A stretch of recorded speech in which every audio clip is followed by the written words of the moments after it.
Panda. I got broads in Atlanta. Just took the lean in the family. Credit cards and the scammers. Hitting the licks in the band. Legacies. I'm Natalie, and I'm the only child of a rich couple of tech entrepreneurs. They developed some apps that became super popular overnight, and they became millionaires. Sounds cool, right? Well, it wasn't that great for me. My parents were always working or traveling, so I hardly ever saw them. I was practically raised by my nanny, and my best friend was my chauffeur, Thomas. I really wanted to have friends my age to play with. So when I was 5 and starting school, I was thrilled. I put on my new uniform and cleaned my thick glasses. Oh yeah, I have a huge eyesight problem. I'm almost blind without them. When we arrived, I noticed that everyone in the parking lot was looking at me. Just then, I spotted a girl my age standing close by and saw that she was wearing the exact same shoes as me. I walked up to her excitedly and put my foot next to hers. Look, we have the same shoes. We could be best friends. The girl stomped on my foot. Don't think you'll be popular here just because you came in a fancy car, Four Eyes. But I didn't ask, and I don't care. Don't talk to me. And with that, she flicked her hair and left, and her minions followed. I soon discovered that her name was Cynthia, and she was in my class. She told everyone I was a loser who'd begged to be her best friend, and I instantly became a laughing stock. For the next few years, I just kept my head down and ate my lunch alone in the janitor's closet. In the 2nd grade, I saw a sign-up sheet on the board for dance auditions. I'd been having dance lessons at home since I was a kid, and I loved it. So I immediately put my name down. But just then, I heard Cynthia laughing behind me.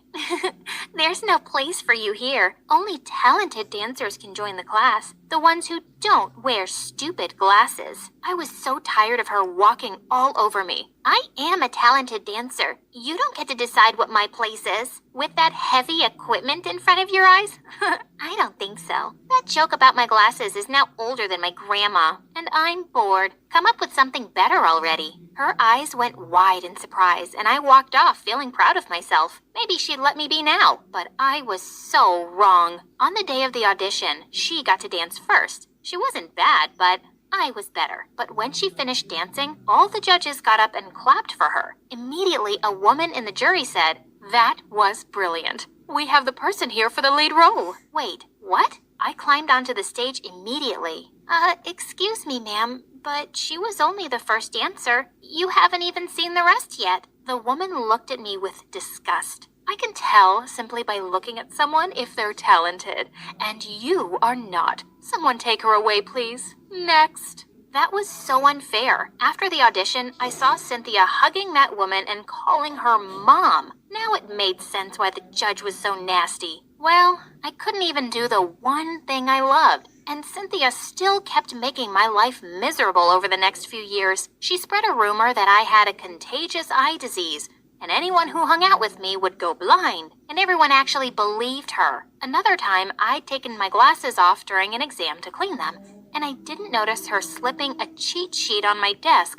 I nearly got suspended. I spent most of my time denying all these stupid rumors, and it was exhausting. One day in 7th grade, as I was walking down the corridor, Cynthia pushed me and my glasses fell off. I started to crawl, feeling the floor with my hands. As I vaguely spotted the glasses and reached out for them, Cynthia stepped forward and crushed them with her foot. That was it. I attacked her blurry figure, knocking her to the ground. We were wrestling and pulling each other's hair when a teacher intervened, and we both ended up in the principal's office. Cynthia looked totally chilled out, and her mom landed 2 minutes later to defend her. Oh, I know this child. She's a troublemaker. Her mom was on the school board, and the principal seemed to believe her instantly. Where are your parents? Your father said he'd be here right away. Before I could answer, Thomas opened the door. Oh, that's not her father. That's her chauffeur.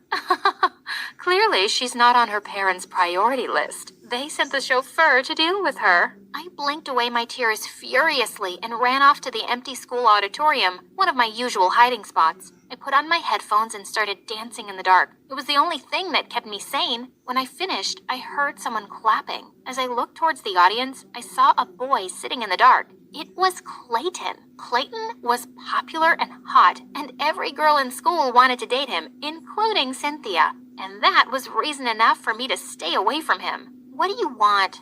I was just watching you dance. You're really good. Please, just stay away from me. I stepped down from the stage, and as I was walking past him, he gently took my arm. Wait a second, okay? I just want to talk. I stopped, my heart beating a little faster. He removed my glasses. You're really pretty. As he pulled me closer, I shut my eyes, waiting for my very first kiss. But before anything happened, he started to laugh and ran away with my glasses. Hey, wait! I started panting and sweating. Everything was dark and blurry. I heard laughs coming from every corner. Loser. Four-eyed dork. I covered my ears and started to cry. Suddenly, Thomas opened the door and shouted, Natalie, where are you? Oh, here comes the superhero to the rescue. Or should we say, super chauffeur? Cynthia and her tribe skipped out laughing as Thomas took my hand and then drove me home. I didn't go to school for a few days and stayed in bed, but the more I thought about it, the angrier I felt. I was alone, and my parents weren't going to come bail me out. I had to stand up for myself. It was the only way to deal with these bullies. But when I went back to school, suddenly everyone and everything had changed. Cynthia ran towards me and hugged me like a best friend. Hi, Nat. We were so worried about you. Yes, where have you been? We missed you. Even Clayton was there smiling at me. What on earth was happening? What are you up to? Don't touch me. And then I heard a voice behind me. It was my mom. Natalie, what are you doing? What am I doing? What are you doing here? Nat, how come you never told us that your mother is the founder of the most successful fashion app in the world? She just gave us a ton of discount coupons for the most awesome brands. And why did I need to tell you that? I don't even use it. You're hilarious, Nat. That's why we're best friends. No, we're not. You're a psycho. Natalie, you're being so rude. I didn't teach you those manners. You're right. You didn't teach me any manners. You didn't teach me anything. So go back to making your apps, Mom, and take these psychos with you. Well, maybe having a famous mom would finally help get Cynthia off my back, but that was wishful thinking. Because from that day on, I not only had to deal with her at school, but also in my own home. Since Cynthia had convinced my mother that we were best friends, Mom had a brilliant idea of inviting her home every day, and to come with me in the limo.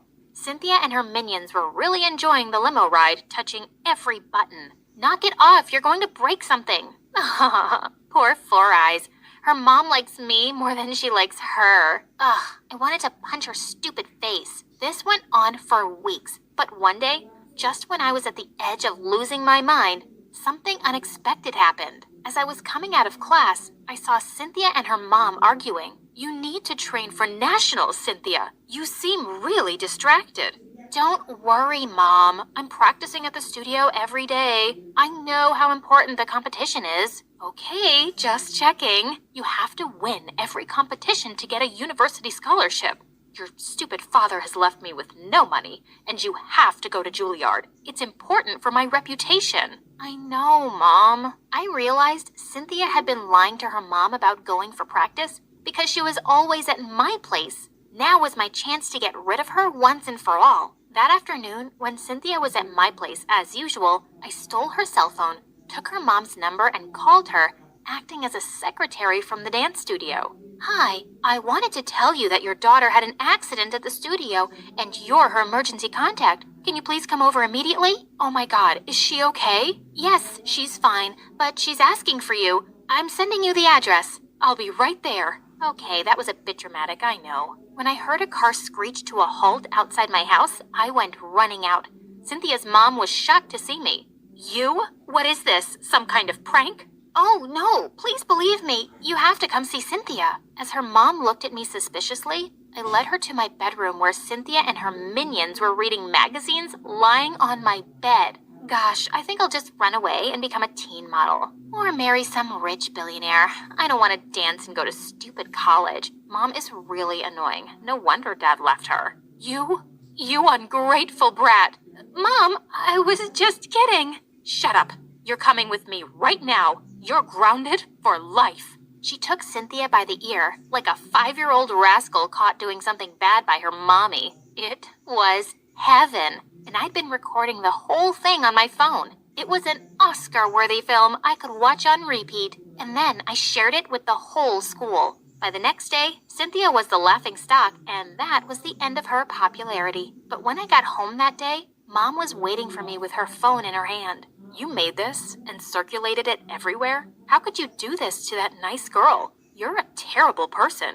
I'm glad at least this made you pay some attention to me, Mom. Did you know Cynthia has bullied me from the day I started school? Do you know she's knocked me down, broken my glasses, spread rumors about me, and humiliated me in front of everyone? You wouldn't know because you were never here. Her mom always came to defend her, but mine never showed up for me. I'm sorry, Natalie. I didn't know. I was so busy all these years to build a great future for you. This app, this company, this money, it's all yours. Well, you know what, Mom? I always thought I was angry at you for never having any time for me. But now I think what's been bothering me all along is that I'll grow up to run your company one day and I'll become someone like you. And I don't want to be like you. I don't want to ignore the people who love me the most for some company or money. Oh, I didn't know you hated me this much. Mom, I don't hate you. I hate the fact that I might turn out to be a mother like you. Please, forgive me. Please, give me a chance. I wasn't ready to forgive her right away, and I didn't talk to her for months. But it seemed like my words had really moved her, and she kept trying to make up for all the lost time. And eventually, I decided to give her a chance again. And, well, Cynthia, she never bothered me again.